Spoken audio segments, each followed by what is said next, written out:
అండి ఇవాళ గుడ్లు పులుసు చేసుకుంటున్నాం. గుడ్లు, బెండకాయ పులుసు, ఇంకా కోసి పెట్టుకున్న ఉల్లిపాయ ముక్కలు, పచ్చిమిరపకాయ ముక్కలు, టమాటో, ధనియాలు పొడి, జీలకర్ర పొడి రెడీ చేసి పెట్టుకున్నాం కదా. ఇప్పుడు గిన్నె పెడుతున్నాం. స్టవ్ వెలిగించి గిన్నె పెట్టాం కదా. ఇప్పుడు ఆయిల్ వేస్తున్నాను.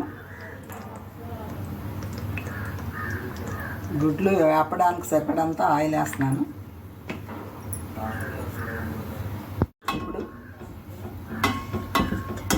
మాడిపోకుండా ఉండడం కోసం ఈ గుడ్లకి పసుపు అది రాస్తున్నాను.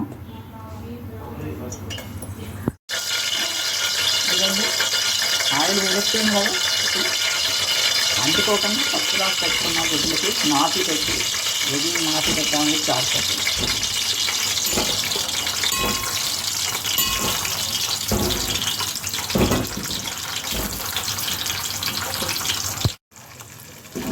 వేగిపోయాయి కదా గుడ్లు, బయటకు తీసేస్తున్నాం.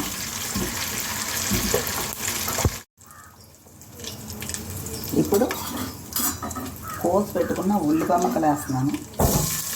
ఒక పెద్ద ఉల్లిపాయ కోసాను.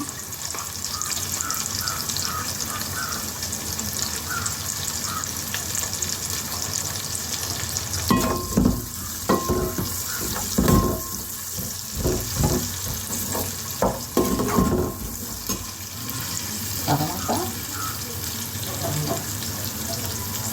కరివేపాకు వేస్తున్నాను. కొద్దిగా ఎండిపోయింది.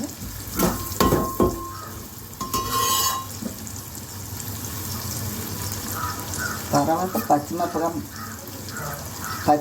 ముక్కలు వేస్తున్నాను.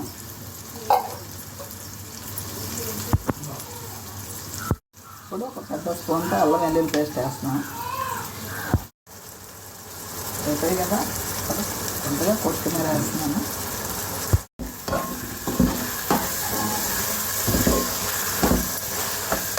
టమాటా అన్నీ అయిపోయాయి కదా. ఇప్పుడు కోసి పెట్టుకున్న కూడా వేస్తున్నాను. ఒక స్పూన్ ధనియాల పొడి వేస్తున్నాం. ఒక స్పూన్ జీలకర్ర పొడి వేస్తున్నాం. తర్వాత కారం అయిపోతే ఇప్పుడే మిక్సీ చేసి పెట్టుకున్నాము. మిరపకాయలు, ఎండుమిరపకాయలు ఇది ఒక 2 స్పూన్లు వేస్తున్నాం.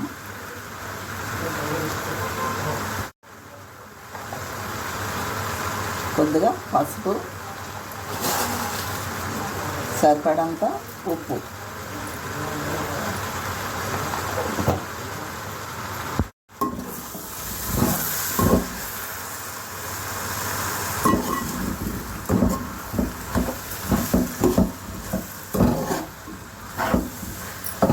వేగిపోయింది కదా. ఇప్పుడు పెట్టుకున్న చింతపండు పులుసు వేస్తున్నాను. చింతపండు నల్లగా ఉన్నాయి.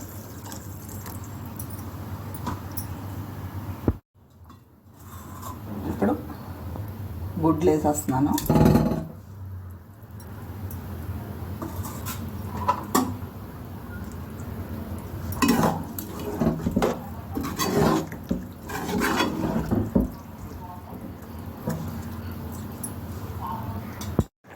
బెండకాయ కోడిగుడ్లు పులుసు రెడీ.